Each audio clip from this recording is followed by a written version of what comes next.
ओम अखंडानंदसंबोधो वंदनाद्यस्य जायते गोविंदं तमहं वंदे चिदानंदतनुं गुरुं शंकरं शंकराचार्यं केशवं बादरायणं सूत्रभाष्यकृतौ वंदे भगवन्तौ पुनः पुनः ईश्वरो गुरुरात्मेति मूर्तिभेदविभागिने व्योमवद्व्याप्तदेहाय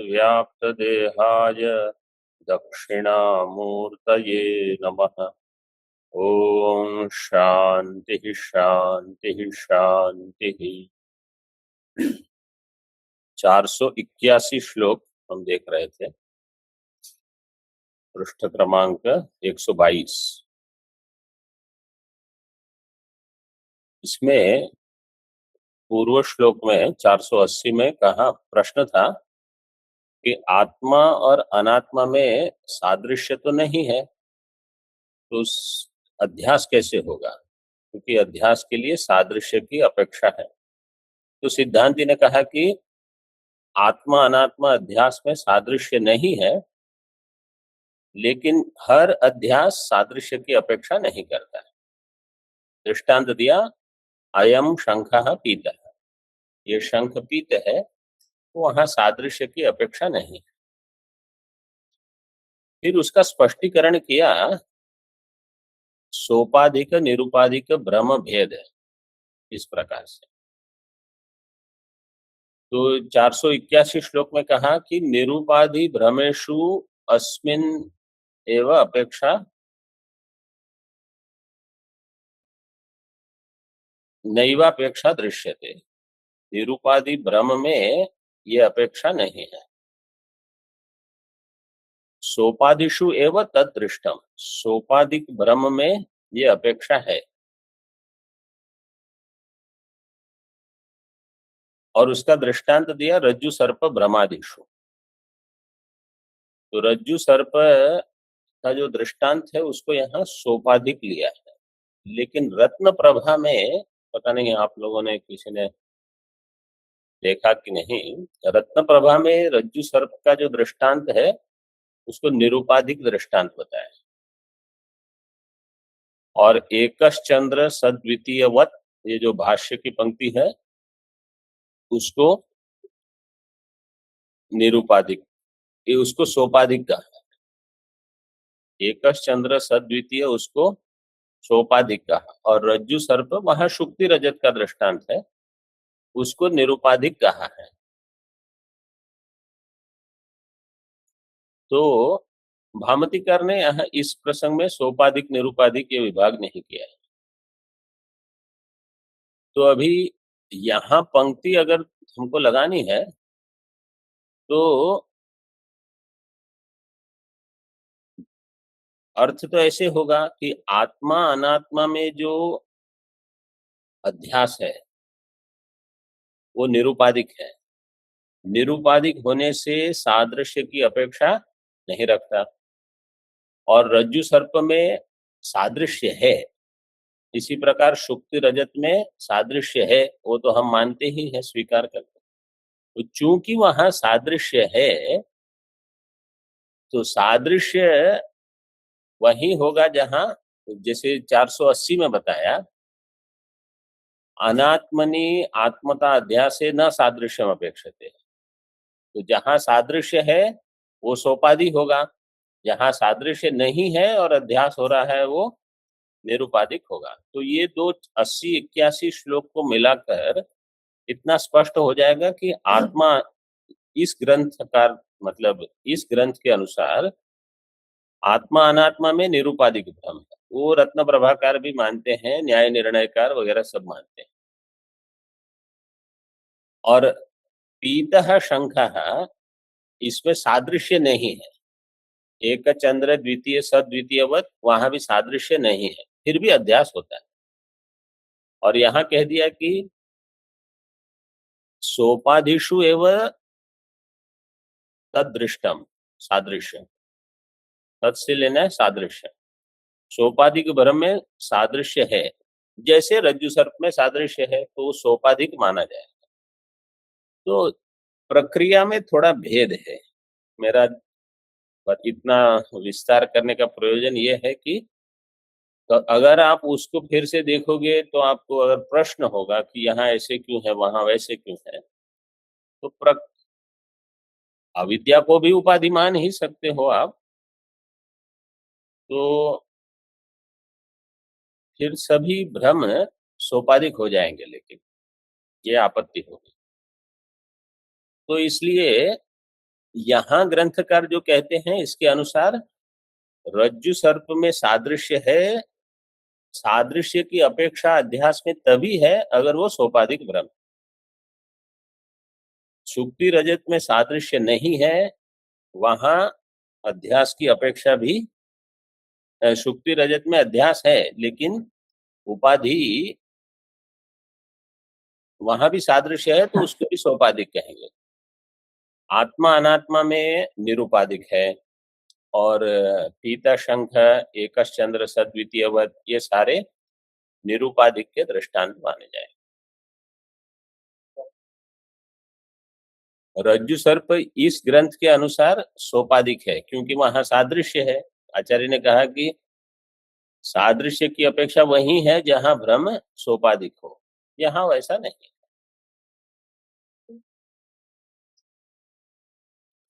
समन्वय यही कहना पड़ेगा कि प्रयोजन यह है कि यया यया भवेत पुंसाम व्युत्पत्ति प्रत्यगात्मनि। तो प्रयोजन यह है कि आपको ज्ञान हो जाए, चाहे आप उसको सोपाधिक कहो चाहे निरुपाधिक कहो। ऐसे यहाँ इसका विस्तार नहीं है, केवल एक ही श्लोक में दिया है, सोपादिशु एवं तदृष्टम रज्जु सर्प भ्रमादिशु। ठीक है, अभी आगे देखिए टीका में, शिष्य से अनुमान, शिष्य अनुमान करेगा, आत्मनि अनात्माध्यासो न संभाव्यते सादृश्याभावात् यत्र यत्र अध्यासस् तत्र तत्र अधिष्ठान अध्यस्तयोः सादृश्यम रज्जु सर्पवत्। आत्मनि अनात्माध्यासो न संभाव्यते, आत्मा में अनात्मा अध्यास नहीं हो सकता ऐसे शिष्य कहेगा। क्यों? सादृश्य अभाव, क्योंकि आत्मा अनात्मा में सादृश्य नहीं है। आपको इनको पंक्ति मिली कि नहीं?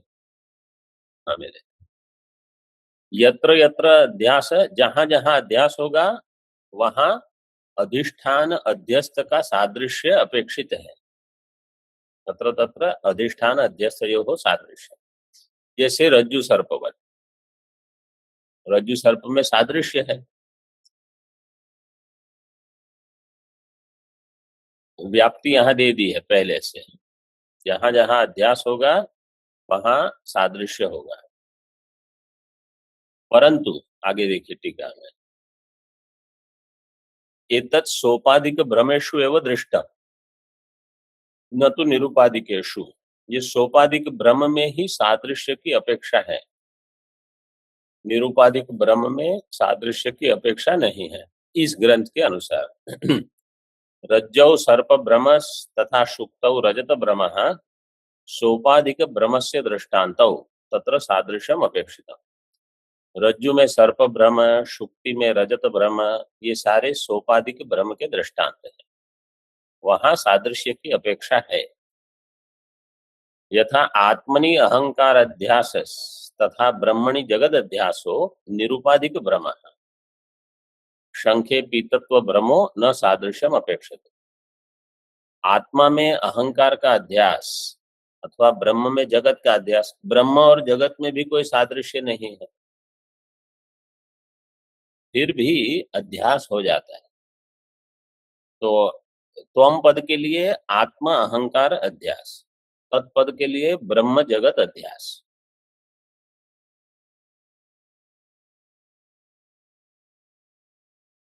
ये निरुपाधिक ब्रह्म के दृष्टांत माने जाएंगे। इसी प्रकार पीतत, शंख पीत, इसमें कोई सादृश्य नहीं होने पर भी अध्यास हो जाता है, न सादृश्यम अपेक्षते। ये यहाँ इतने में ये प्रकरण पूरा कर दिया।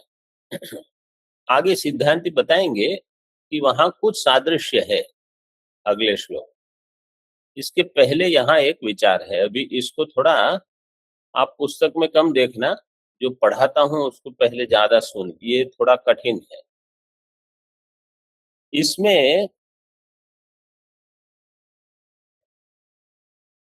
भिन्न भिन्न दर्शन को लेकर विचार हुआ है। एक है न्याय वैशेषिक दर्शन। न्याय वैशेषिक दर्शन क्या कहता है कि आप जो कहते हो कि शुक्ति में रजत अथवा रज्जु में सर्प, और ये इसलिए मिथ्या है क्योंकि वहां कोई अनिर्वचनीय सर्प अथवा अनिर्वचनीय रजत की उत्पत्ति होती है, ऐसा हम वेदांती मानते हैं। वो कहते हैं ऐसा नहीं है, ऐसे अध्यास नहीं होता। वो क्या कहते हैं कि पूर्व अवस्थित है, सामने एक शुक्ति अथवा एक ही दृष्टांत लेते हैं, शुक्ति है समझो, और कहीं हट में बाजार में रुपये है, चांदी रजत, उसका अध्यास यहाँ आपको लग रहा है, तो वहां कोई अनिर्वचनीय रजत की उत्पत्ति नहीं मानते वो न्याय वैशेषिक वाले। वो कहते हैं आपको दो ज्ञान हो रहे हैं, एक ज्ञान है प्रत्यक्ष ज्ञान, एक ज्ञान है स्मरण। आपने जो पहले रजत देखी थी उसका स्मरण हो रहा है। आप इन दो ज्ञानों में विवेक नहीं कर रहे हो, इसलिए आपको दो चीज मिली हुई दिख रही है, इसलिए आप कहते हो इदम रजतम, ये रजत है। वो ऐसा मानते हैं, तो न्याय वैशेषिक ऐसा मानते हैं, और कुमारिल भट्ट उनके अनुयायी कौमारिला वो भी ऐसे ही मानते हैं, तो दिखा है सब उसमें। तो इनकी समझ ये है कि वहां अन्यथा ज्ञान हो रहा है, जैसा है वैसा ज्ञान नहीं हो रहा है, अन्यथा ज्ञान हो रहा है। ये एक मत हो गया। बौद्ध में दो मुख्य मत है, क्षणिक विज्ञानवाद और शून्यवाद। तो क्षणिक विज्ञानवादी जो बौद्ध हैं वो क्या कहते हैं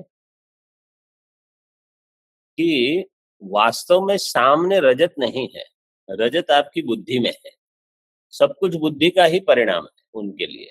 ये विज्ञान वाले हैं, वो सब कुछ विज्ञान है ऐसा मानते। तो कहते हैं आत्मा जो विज्ञान स्वरूप है वही वहां रजत रूप में भास रहा है।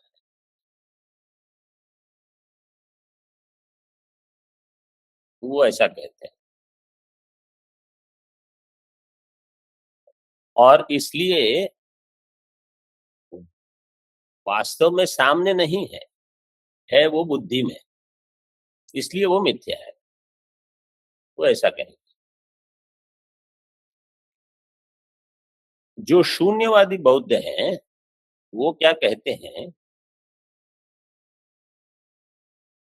कि वास्तव में सब शून्य है, इसलिए शून्य ही आपको वहां रजत रूप से दिख रहा है,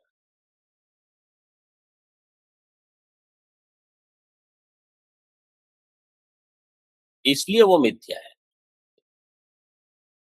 शून्य वहां दिख रहा है, तो इसलिए उनके मत में पूरा जगत मिथ्या रहेगा।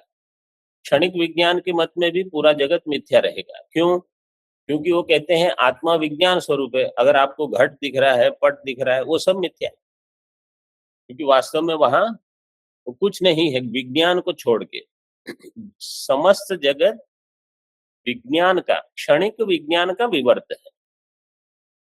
वो मानेंगे। शून्यवादी कहेंगे समस्त जगत शून्य का विवर्त है, और अद्वैती कहेंगे समस्त जगत कूटस्थ ब्रह्म का विवर्त है। तो अधिष्ठान तीनों अलग अलग मानते, ये हो गए।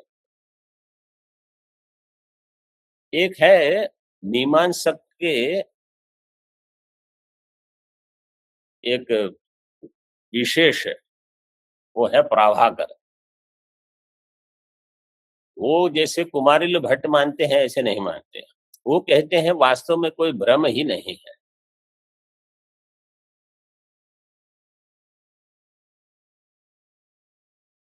भ्रम नहीं होने से वहां कोई भ्रांति ज्ञान नहीं होता है। तो सिद्धांति क्या कहेगा, हम उस चीज को ब्रह्म मानेंगे जिसका बाद हो जाएगा, जिसका बाद नहीं होगा वो ब्रह्म नहीं कहा जाएगा। तो आप अगर वहां शुक्ति में रजत है ऐसा मान के वहां जाते हो, आपको रजत नहीं मिलती, इसलिए उस रजत ज्ञान का बाद हो गया। बाद होने से वो मिथ्या है। आप भले कहो भ्रम नहीं है, अगर वो बाधित है तो भ्रांति ही थी। इस प्रकार से सिद्धांती सबको ये बताता है कि वास्तव में वहां भ्रम है, वो अध्यास है। ठीक है, ये मोटा मोटा थोड़ा दर्शन का इस संदर्भ में जो आवश्यक है वो हमने बता दिया। अब इसकी पंक्ति देखिए, धीरे धीरे लगाएंगे। पहले जो कोष्ठ में है वो देख लीजिए। कोष्ठ, कोष्ठ मतलब ब्रैकेट में जो जो दिया है ना वहां, जैसे प्रथम में दिया है यथा अन्यथा ख्यातिवादिनः तार्किकाः कौमारिलाश्च मन्यते। जो तार्किक है और कुमारिल भट्ट के अनुयायी है वो कहे जाते हैं अन्यथा ख्यातिवादी, मतलब उनकी ख्याति है अन्यथा ख्याति। ये न्याय वैशेषिक और भाट। विज्ञानवादी जो है अगले वाला, वो है आत्मख्यातिवादी। नीचे भी दिया है शायद, अगले पृष्ठ में दिया है, हाँ, और सरल है टेबल में, कोष्ठक 15। तार्किकाः कौमारिलाः अन्यथा ख्याति, उनकी ख्याति है अन्यथा ख्याति। विज्ञानवादी आत्मख्याति वाले, शून्यवादी असत ख्याति। आत्मख्याति का अर्थ उनका कहना है आत्मा ही वहां भासता है रजत रूप से। शून्यवादी कहते हैं असत ही भास रहा है। प्राभाकर कहेंगे अख्याति ही, यहाँ कोई भ्रांति नहीं है। और वेदांतवादियों की अनिर्वचनीय ख्याति है।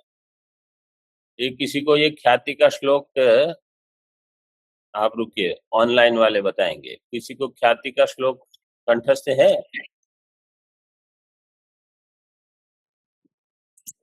ख्याति असत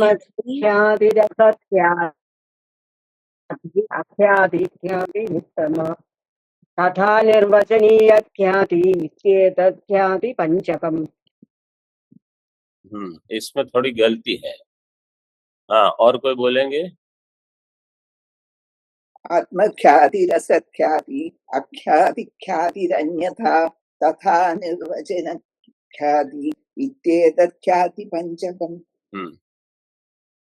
और कोई? ये सही है, तथा निर्वचन ख्याति रित्येतत्, वहां संधि नहीं तोड़नी है। तथा निर्वचन ख्याति, अनिर्वचनीय ख्याति नहीं। मैंने 5 बार उसको ठीक करवाया है, अनिर्वचनीय ख्याति नहीं बोलना है, तथा निर्वचन ख्याति। इस पुस्तक में होगा पीछे 257, ये सर्व वेदांत पुस्तक के 257 पृष्ठ में देखिए, 257 नीचे है। हाँ, उसमें नीचे है। नीचे से दूसरा मिला। तो ये 5 ख्यातियां वो दी है, वो यहाँ पर दिए हैं, लेकिन वो ख्याति किसकी है और उसका अर्थ क्या है वो हमने बता दिया संक्षेप। अब वो जो पंक्तियां हैं उसको लगाते हैं। ठीक है, 122 में जो नीचे की 5 पंक्तियां, यस्मात् शुक्तावपरोक्षस्य रजतस्य देशांतरे बुद्धौ वा सत्वायोगात् शून्यत्वे प्रत्यक्षत्वायोगात् शुक्तौ सत्वे भ्रमात् भावे बाधायोगात् रजतस्य मिथ्यात्वं सिद्धम।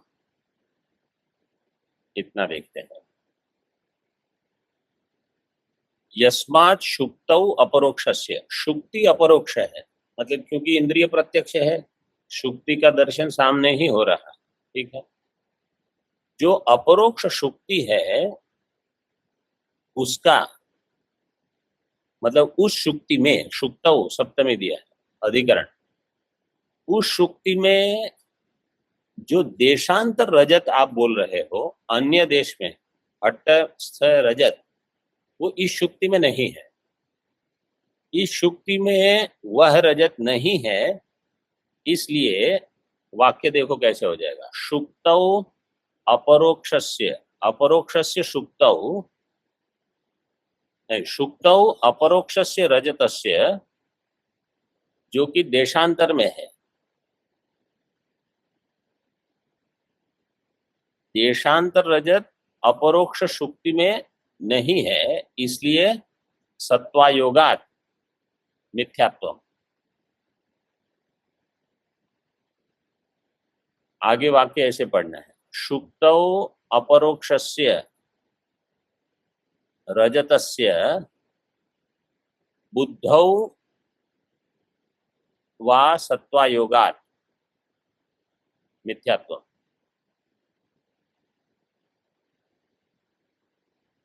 शुक्तौ अपरोक्षस्य रजतस्य शून्यत्वे प्रत्यक्षत्वायोगात्, शुक्ति में जो अपरोक्ष रजत दिख रही है वो शून्य होने से उसका प्रत्यक्ष नहीं होना चाहिए। शून्यत्वे प्रत्यक्षत्वायोगात्। पहले वाक्य कैसे बनेगा, शुक्ति में अपरोक्ष रजत जो है वो देशांतर में होने से शुक्ति में उसका सत्व नहीं है। अगर आपको चाहिए तो मैं वाक्य बताऊंगा पूरा, पहले थोड़ा समझ लो।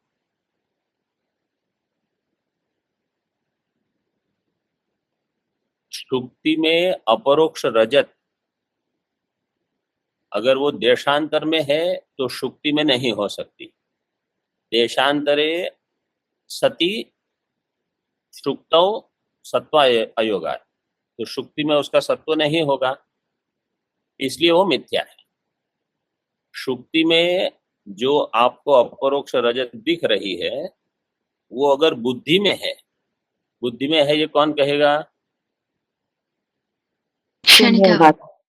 विज्ञानवादी। बुद्धि में है, अगर बुद्धि में है तो वहां नहीं दिखेगी, इसलिए मिथ्या है। तो ये जो बुद्धौ सत्वायोगात् शून्यत्वे प्रत्यक्षत्वायोगात् शुक्तौ सत्वे भ्रमाभावे बाधा योगात्, ऐसे इसका वाक्य पढ़ना है।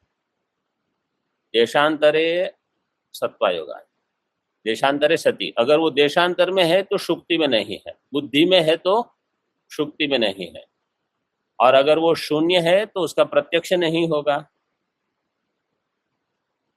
और शुक्तौ सत्वे भ्रमा भावे, शुक्ति में होने से भ्रम के अभाव में बाधा योगात्, उसका बाद नहीं होगा। अगर भ्रम नहीं है तो बाद नहीं होना चाहिए, लेकिन बाद होता है, इसलिए भ्रम है वो। आप प्रभाकर क्या कहते हैं कि भ्रम है, होता ही नहीं, लेकिन वो भ्रम है। तो इसको वाक्य देखो कैसे, आपको हिंदी में लिखना है जिनको तो लिख सकते हैं, थोड़ा सरल हो जाए इसलिए, क्योंकि एक पंक्ति थोड़ी कठिन हो गई है।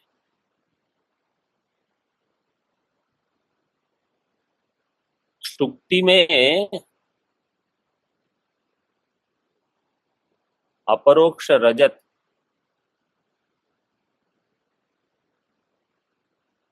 जो भास रही है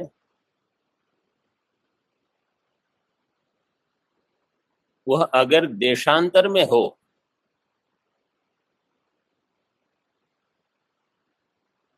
देशांतर का वहां लिख सकते हो हट्टस्थ,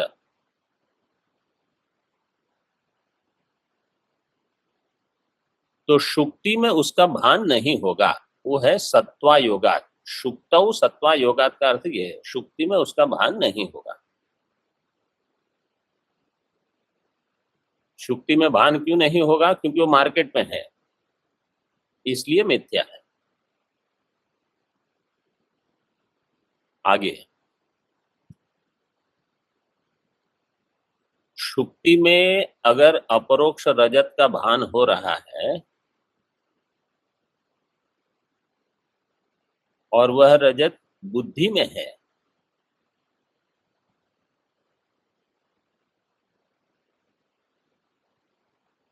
तो बुद्धि में होने से शुक्ति में वो नहीं होगी।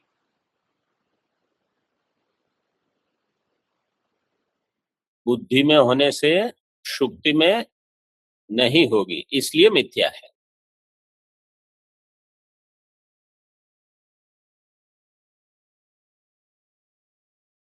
ये दूसरा हो गया। तीसरा,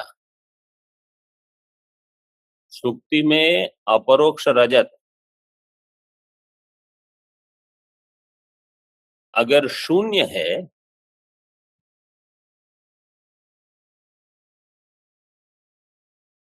तो उसका प्रत्यक्षत्व नहीं होता। शून्य का अर्थ क्या करोगे?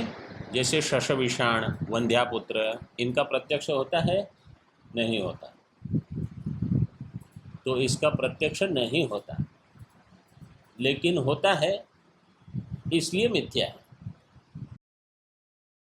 इसलिए वो शून्य नहीं मानेंगे हम। शुक्ति में अपरोक्ष रजत अगर भासती है और वह शून्य है, जैसे शून्यवादी मानते हैं, तो उसका प्रत्यक्षत्व नहीं हो सकता।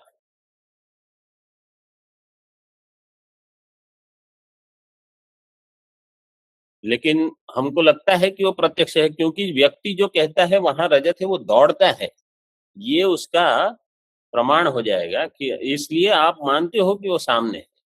अगर वो बुद्धि में है तो आप दौड़ोगे क्यों आगे? नहीं दौड़ोगे। अगर वो शून्य है तो आप नहीं दौड़ोगे। और एक चतुर्थ लिख लीजिए, शुक्ति में अपरोक्ष रजत का भ्रम नहीं होने पर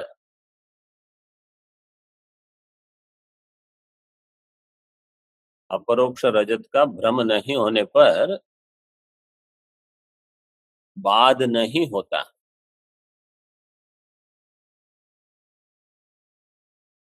बाध नहीं होना चाहिए, बाध नहीं होना चाहिए, लेकिन होता है, इसलिए रजत मिथ्या है।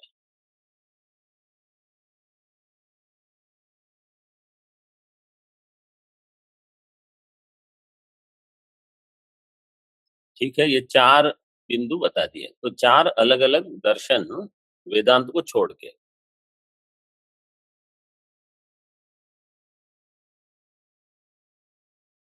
तो इसका ये बताने का प्रयोजन क्या है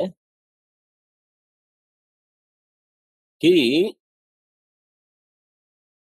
वेदांती कह रहे हैं कि आप भले अध्यास शब्द का व्यवहार न करो, आप भले ये न कहो कि हम अध्यास मानते हैं, लेकिन किसी न किसी प्रकार से आपने अध्यास को स्वीकार किया ही है।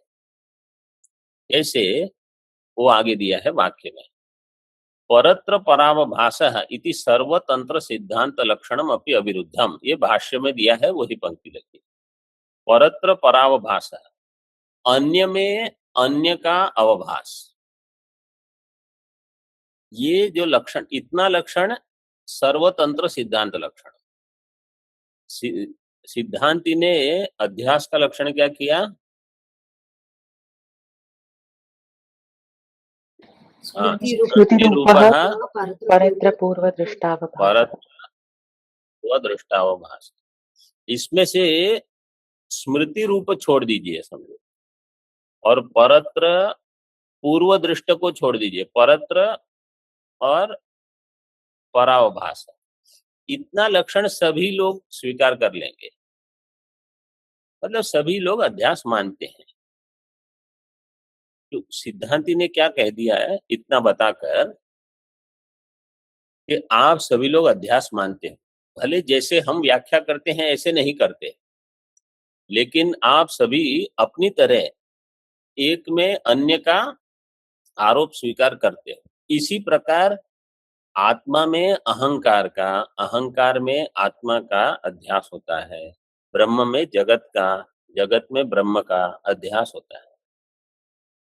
ये अन्योन्य अध्यास दोनों जगह उपलब्ध है, त्वम पद में भी तत्पद में भी। और चूंकि इसकी व्याख्या आप सदरूपेण असदरूपेण उभय रूपेण नहीं कर सकते, इसलिए हम उसको कहते हैं ये अनिर्वचनीय है, सत नहीं असत नहीं उभय नहीं, ऐसे।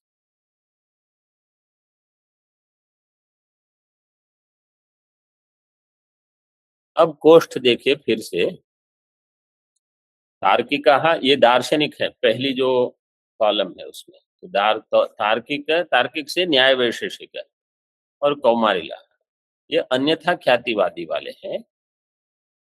उनका जो तृतीय वहां दी है कॉलम को क्या कहेंगे स्वामी हिंदी में? कॉलम को हिंदी में क्या कहेंगे? वर्ग, हाँ, तृतीय वर्ग। वहां दिया है मिथ्यात्व का हेतु, शुक्तौ प्रतिभासमान से रजतस्य मिथ्यात्व हेतु, शुक्ति में प्रतिभासमान रजत मिथ्या क्यों है? तो तार्किक और भाटक मत में वो देशांतर में है, देशांतर में होने से यहां उसका सत्व नहीं है। देशांतरे सती सत्वायोगा, विज्ञानवादी के लिए बुद्धि में है, इसलिए यहां उसका सत्व नहीं है।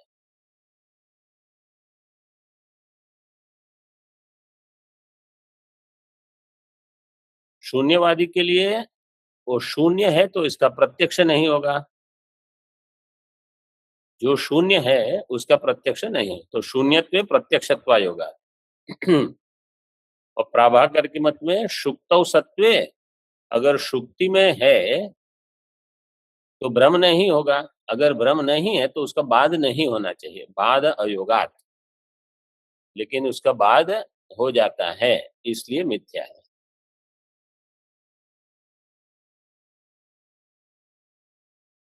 और वेदांती के मत में कैसा है? वेदांतवादी न अनिर्वचनीय ख्याति है।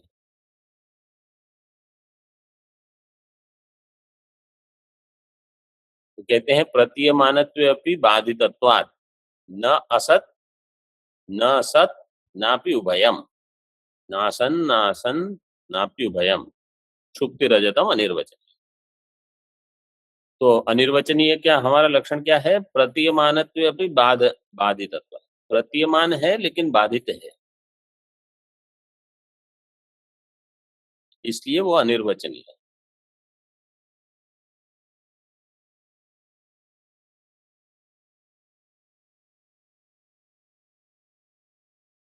अभी थोड़ा उसका सादृश्य के बारे में एक पंक्ति में बता देते हैं। यद्यपि शुक्तौ, टीका में देखिए, यद्यपि शुक्तौ रजत भ्रमश चाकचिक्योपाधि दर्शनाच्च रज्जौ सर्प भ्रमो दैर्घ्यस तथा निर्वयनीवत् दर्शनात् भवति तद्वद आत्मानात्मनोः सादृश्यम नैव वर्तते तथापि गुरुः किंचित सादृश्यम दर्शयति तथापि इति। जैसे शुक्ति और रजत में, शुक्तौ रजत भ्रम, इसमें कुछ चाकचिक्य की उपाधि है। देखो इसमें उपाधि किसको बताया है, सोपाधिक दिया है ना इसको, सोपाधिक कहा इसको शुक्ति रजत को, तो उपाधि क्या है, चाकचिक्य उपाधि है इसकी, क्योंकि ये दोनों में समान है, शुक्ति रजत और शुक्ति और रजत दोनों। रज्जु में सर्प का भ्रम है, वहां दैर्घ्य और निर्वयनीवत दर्शनार्थ, लंबा है और वो ऐसा ही दिखता है जैसे सांप की चमड़ी हो, रज्जु, ये सादृश्य है, इसको उपाधि मान के इन्होंने यहाँ वर्णन किया है, ऐसे समझ सकते हैं। तो इसलिए शुक्ति में हम कभी सर्प नहीं देखते, क्योंकि सादृश्य नहीं है ऐसा। तद्वत इसी प्रकार आत्मानात्मनोः सादृश्यम नैव वर्तते, आत्मा और अनात्मा में सादृश्य नहीं होता, तथापि फिर भी गुरु अभी किंचित सादृश्य बताते हैं, अध्यास के लिए कुछ समानता होनी चाहिए तो बताते हैं। तथापि किंचित वक्ष्यामि सादृश्यम शृणु तत्परः अत्यंत निर्मलः सूक्ष्म आत्मायमति भास्वरः।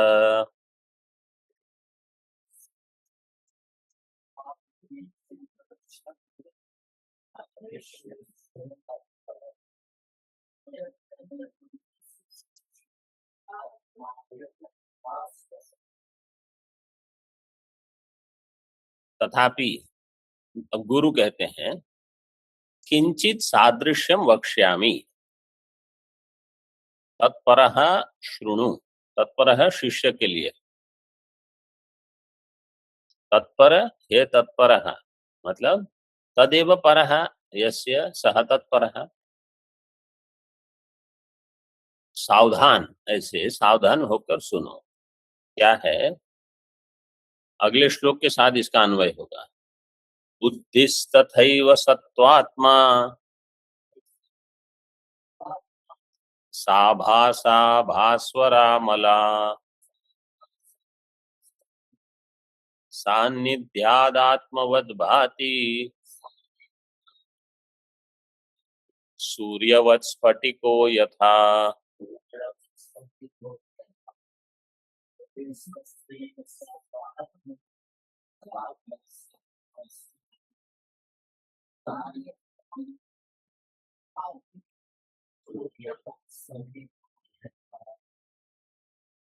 इसको 482 का उत्तरार्ध और ये 483, इसको साथ में देखना है। देखिए, अयम आत्मा अत्यंत निर्मलः सूक्ष्मः अति भास्वरः,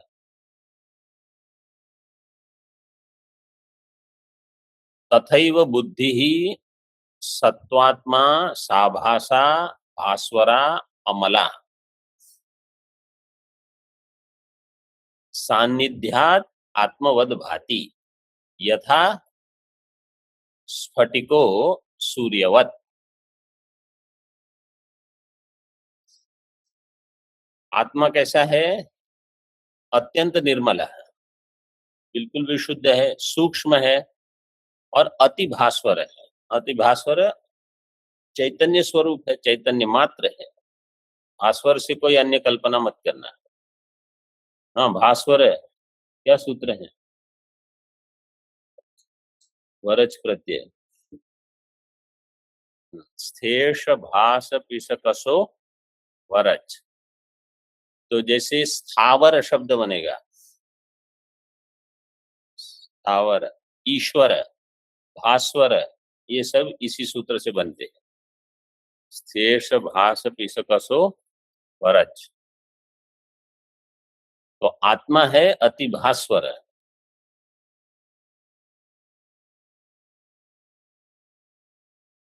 बुद्धि भी सत्व अपंचीकृत पंच महाभूत के सत्वांश का परिणाम होने से बुद्धि भी सात्विक है। इसलिए दे दिया बुद्धि तथैव सत्वात्मा। सत्वात्मा का अर्थ है सत्व स्वरूपा, और टीका में दिया है आगे सत्व स्वरूपा। और साभासा, साभासा का अर्थ क्या है? चैतन्य के आभास सहित है। भास्वरा, जैसे आत्मा भास्वर है वैसे बुद्धि में भी चैतन्य का प्रतिबिंब होने से अब वो भी ज्ञान रूप हो गई। ज्ञान का सामर्थ्य बुद्धि में आ गया वस्तु का प्रकाशन करने के लिए। और अमला, अमला का अर्थ क्या है कि विशुद्ध सत्व तो नहीं है, लेकिन ज्ञान का सामर्थ्य होने से उसको अमला का। तो आत्मा और बुद्धि में किंचित सादृश्य बता रहे हैं गुरु, इसलिए आत्मा और बुद्धि का अन्योन्य अध्यास संभव है। सान्निध्यात बुद्धि ही सान्निध्यात आत्मवद भाति, और सान्निध्य है दोनों में। यथा दृष्टांत देते हैं, स्फटिक जो है वो सूर्य के जैसा दिखता है, मतलब सूर्य प्रकाश में अगर रखोगे तो ऐसे ही चमकेगा। स्फटिक से आप अगर हीरा वीरा कुछ रखे, कुछ कांच का भी अच्छा टुकड़ा हो बिल्कुल साफ, कहीं भी रखोगे तो प्रतिबिंब इतना अधिक होगा, आपकी आंखों आपको बंद करनी पड़ेगी, इतना तेज। छोटा टुकड़ा हो तो भी। तो इसलिए आत्मा अनात्मा में कुछ सादृश्य संभव है। टीका देख लीजिए। तथापि किंचित सादृश्यम आत्मा अहंकार योर वक्ष्यामि, आत्मा और अहंकार के बीच में कुछ सादृश्य बताएंगे। तत्पर है सावधानो भूतवा शृणु, सावधान होकर सुनिए इसको। अयम आत्मा सच्चिदानंदः सन अत्यंत निर्मलो अत्यंत स्वच्छ, यह आत्मा सच्चिदानंद रूप का होकर अत्यंत निर्मल है, अत्यंत स्वच्छ है। सूक्ष्म और सूक्ष्म भी। तथा अति भास्वर, और अत्यंत भास्वर है। अत्यंत ज्ञान स्वरूप, स्वयं ज्योति स्वरूप इत्यर्थ है। आत्मा अत्यंत ज्ञान स्वरूप का अर्थ है ज्ञान ज्ञान ही है और कुछ नहीं है। सूक्ष्म है, सूक्ष्म का अर्थ है इंद्रिय प्रत्यक्ष नहीं है, सूक्ष्म का अर्थ यह है। और स्वयं ज्योति स्वरूप है। इसी प्रकार बुद्धि तथैव बुद्धि ही साभासा आभासेन सहिता।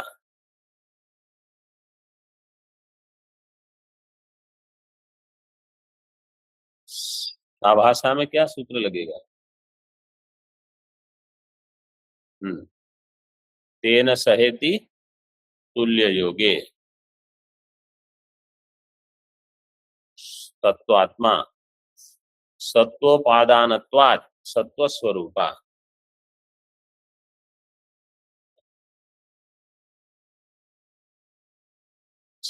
तत्वात्मा सत्व उपादान है इसलिए सत्व स्वरूपा। तस्मात् चिदाभासे न युक्ता, इसलिए चिदाभास वहां उपलब्ध हो जाता है, अन्य स्थान पर नहीं। भास्वरा ज्ञान समर्था तथा अमला अस्ति। भास्वरा प्रकाशमान और ज्ञान समर्था तथा अमला अस्ति। यथा स्फटिकः, जैसे स्फटिक सूर्यस्य सान्निध्यात् सामीप्यात् सूर्यवद भाति। सूर्य के सानिध्य में, सामीप्य मतलब जहां सूर्य की किरण उपलब्ध है वहां सूर्य है, इस प्रकार से। तो सूर्य के जैसे प्रकाशमान दिखता है। और वो जो आते हैं एक कॉन्वेक्स लेंस जैसे, वो तो सूर्य की किरण जो नहीं कर सकती वो कर देते हैं। मतलब बचपन में तो देखा ही होगा, वो कागज जला सकता है। वो कहने का प्रयोजन ये है जो आत्मा नहीं कर सकता वो बुद्धि कर देगी, इतना सामर्थ्य बुद्धि बता देगी। तद्वत इयम बुद्धिरपि सच्चिदानंदात्मनो अत्यंत सान्निध्यात आत्मवद भाति इत्यर्थ। इसी प्रकार ये बुद्धि आत्मा के सानिध्य में होने से आत्मवद भाति। साभास बुद्धि का अर्थ ही है साभास अहंकार, क्योंकि कहीं आप साभास अहंकार ऐसे शब्द सुनोगे अर्थ यही समझना है, क्योंकि पूर्व में जहां अध्यास का वर्णन किया तभी आत्मा अहंकार अध्यास ऐसे हमने बताया है। जैसे पूर्व पृष्ठ पर 122 में अंतिम पंक्ति देखिए, तद्वद आत्मनि अहंकार है, तो अहंकार का अर्थ यहाँ बुद्धि एक ही है ऐसे। अब आगे कोष्ठ है, इसमें आत्मा अहंकार का साम्य और आत्मा अहंकार का वैषम्य दोनों बताए हैं। तो साम्य क्या है इसको थोड़ा देख लीजिए, सरल है, लेकिन ये चिंतन के लिए बहुत महत्वपूर्ण है। जिनको विचार करना है वो कर सकते हैं। आत्मा अहंकार में साम्य क्या है? सूक्ष्मत्व, प्रत्यक्त्व, बोधृत्व। आत्मा और अहंकार दोनों सूक्ष्म है, प्रत्यक है, अहम रूप से भासते हैं, और दोनों में ज्ञान का सामर्थ्य है, तो बोधृत्व है। आत्मा अहंकार में वैषम्य क्या है? आत्मा सत्य है, अहंकार आत्मा दृष्टा है, अहंकार आत्मा अपरिच्छिन्न है, अहंकार आत्मा अद्वितीय है, अहंकार सद्वितीय का अर्थ क्या है? अनेक है। सद्वितीय का अर्थ है कि वो अनेक है, आत्मा एक ही है। अथवा सद्वितीय का अर्थ है कि जब अहंकार रहेगा तो द्वैत रहेगा और आत्मा वास्तव में केवल अद्वैत है। आत्मा निर्विकार है, अहंकार सविकार। ये सर्वदृक् क्रमदृक्, इसको थोड़ा अगले पाठ में बताएंगे क्योंकि ये थोड़ा कठिन है समझने को। तापत्रय विनिर्मुक्ता, आत्मा तापत्रय से मुक्त है। तो जिसको ये चिंतन करना है कि मैं आत्मा हूं, अहंकार नहीं हूं, दिन भर यही चिंतन हमको करना है। मैं अहम पद का, वहां देखिए आत्मा के लिए लिखा है अहम पद लक्ष्यार्थ, और अहंकार के लिए है अहम पद वाच्यार्थ। तो मैं अहम पद का लक्ष्यार्थ हूं, अहम पद का वाच्यार्थ नहीं हूं। ये चिंतन करते रहने से त्वम पदार्थ शोधन होगा। मतलब केवल चिंतन समझ के चिंतन करना है, ऐसे बिना समझे केवल रटना नहीं है। तो ये त्वम पदार्थ का शोधन इससे प्राप्त होगा। ओम पूर्णमदः पूर्णमिदं पूर्णात् पूर्णमुदच्यते पूर्णस्य पूर्णमादाय पूर्णमेवावशिष्यते। ओम शांति शांति शांति। शंकरं शंकराचार्यं केशवं बादरायणं सूत्रभाष्यकृतौ वन्दे भगवन्तौ पुनः पुनः। ईश्वरो गुरुरात्मेति मूर्तिभेदविभागिने व्योमवद्व्याप्तदेहाय दक्षिणामूर्तये नमः। ओम शांति शांति शांति।